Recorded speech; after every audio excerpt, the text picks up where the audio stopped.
Pemirsa Direktur Utama dan Chief Executive Officer PT Goto Gojek Tokopedia Tbk Sugito Waluyo atau Patrick Waluyo resmi mengundurkan diri di tengah rumor merger antara Goto dan perusahaan Grab yang melibatkan Danantara. Pengunduran diri tersebut sekaligus menandai dimulainya transisi kepemimpinan baru di tubuh Perseroan menjelang rapat umum pemegang saham luar biasa.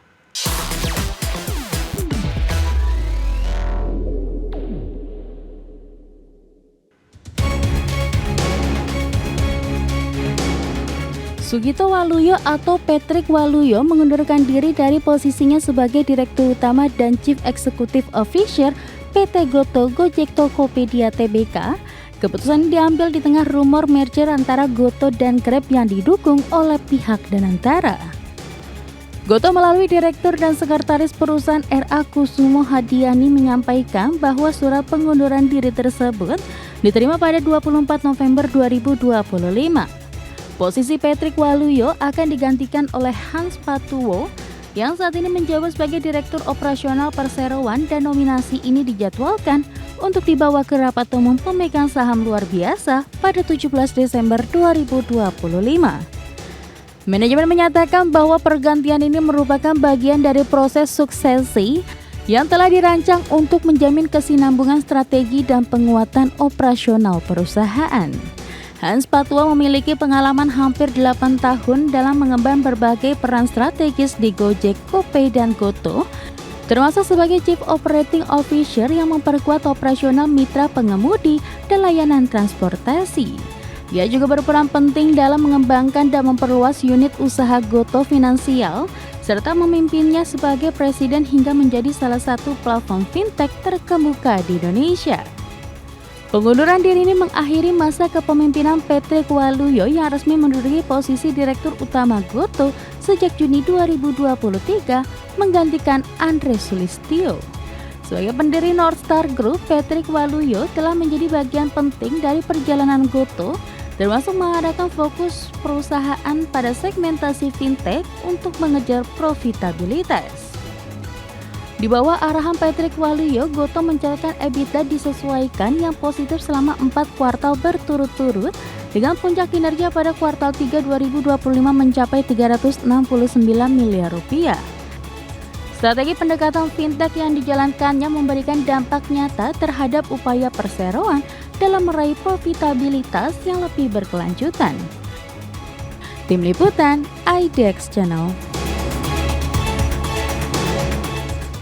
Pemirsa, Petrosi resmi mengambil alih 60% saham Scanbuild Pte Limited, di mana langkah ini menjadi bagian strategis untuk perluasan bisnis di Asia Pasifik dan Oseania.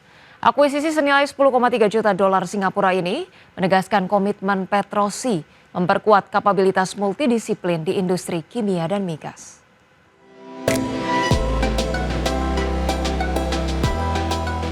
PT Petrosi Tbk melalui anak usahanya Petrosi Service Solution Ltd resmi menyelesaikan pengambil alihan 60% saham Scanbuild Pte Ltd pada 21 November 2025.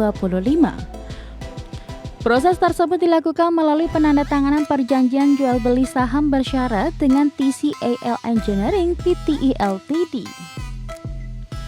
Nilai pengambil alihan mayoritas saham SBPL mencapai 10,3 juta dolar Singapura atau setara 134 miliar rupiah. Investasi ini menjadi langkah strategis bagi Petrosi untuk memperkuat posisi di industri migas regional. Presiden Direktur Petrosi Mikel menjelaskan bahwa akuisisi SBPL merupakan bagian dari strategi diversifikasi untuk meningkatkan kapabilitas EPC multidisiplin di industri kimia dan migas. Ia menegaskan bahwa SBPL akan dikembangkan sebagai hub ekspansi ke wilayah Asia Pasifik dan Oceania. Wilayah menjadi target ekspansi termasuk Singapura, Papua Nugini, Australia, dan Indonesia.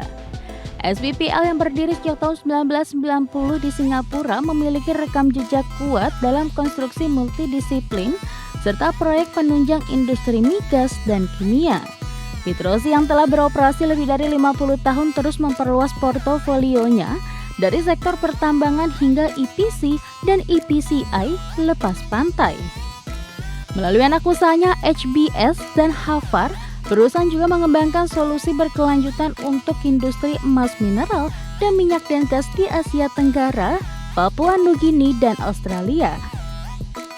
Tim Liputan IDEX Channel. Pemirsa, PT Kereta Api Indonesia Persero Daerah Operasi 1 Jakarta memberikan diskon 30% untuk pembelian tiket kereta api pada 21 November 2025 hingga 10 Januari 2026.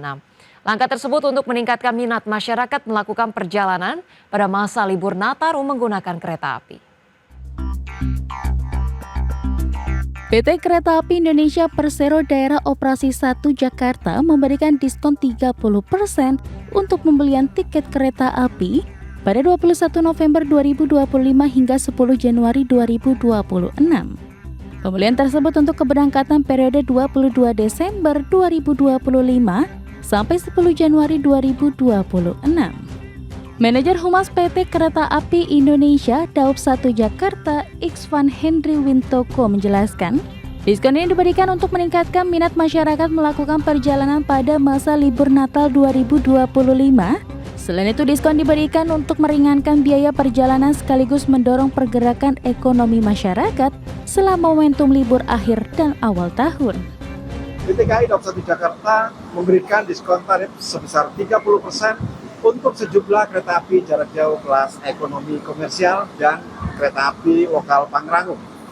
Dalam rangka mendukung mobilitas masyarakat selama libur Natal 2025 dan Tahun Baru 2026. Program ini berlaku untuk pembelian tiket pada 21 November 2025 hingga 10 Januari 2026. Untuk memastikan implementasi program berjalan optimal, KAI menyiapkan seluruh aspek operasional melalui penguatan prasarana, sarana, dan pengamanan. Dari Jakarta, Ismalia, Ari Setiawan, IDEX Channel. PT Waskita Karya Tbk atau WSKT mendapatkan kontrak senilai 1,23 triliun rupiah untuk membangun sekolah rakyat di 5 kabupaten di Sulawesi Selatan. Seluruh fasilitas pendidikan ditargetkan rampung pada pertengahan 2026. PT Waskita Karya Tbk atau emiten yang berkode saham WSKT mendapatkan kontrak senilai 1,23 triliun rupiah untuk membangun sekolah rakyat di 5 kabupaten di Sulawesi Selatan. Proyek sekolah rakyat tahap terbaru mencakup pembangunan di Kabupaten Wajo, Sidrap, Tanah Toraja, Sopeng, dan Baru. Waskita menyebut pembangunan ini merupakan bagian dari program prioritas Presiden Prabowo untuk menyediakan pendidikan gratis bagi keluarga miskin dan miskin ekstrim. Emiten konstruksi tersebut menegaskan komitmen penyelesaian proyek tepat waktu agar segera dimanfaatkan masyarakat. Lingkup pekerjaan meliputi pembangunan sekolah dari jenjang SD hingga SMA, lengkap dengan fasilitas pendukung seperti asrama siswa dan guru, sarana olahraga, kantin, gedung serbaguna, serta tempat ibadah.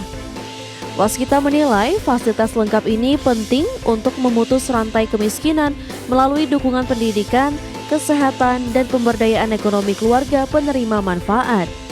Perusahaan berharap seluruh anak Indonesia dapat memperoleh pendidikan yang memadai sebagai generasi penerus bangsa. Adapun penandatanganan kontrak tahap 2 berlangsung di Jakarta dan disaksikan langsung oleh Menteri PU Dodi Hanggodo bersama sejumlah pejabat terkait. Pemerintah menegaskan proyek sekolah rakyat merupakan langkah strategis untuk mempercepat penguatan SDM nasional. Menteri PU menekankan bahwa pembangunan sekolah rakyat tidak hanya menciptakan ruang kelas baru, tetapi juga membangun masa depan generasi muda Indonesia lewat fasilitas pendidikan yang layak. Berbagai sumber, IDEX Channel.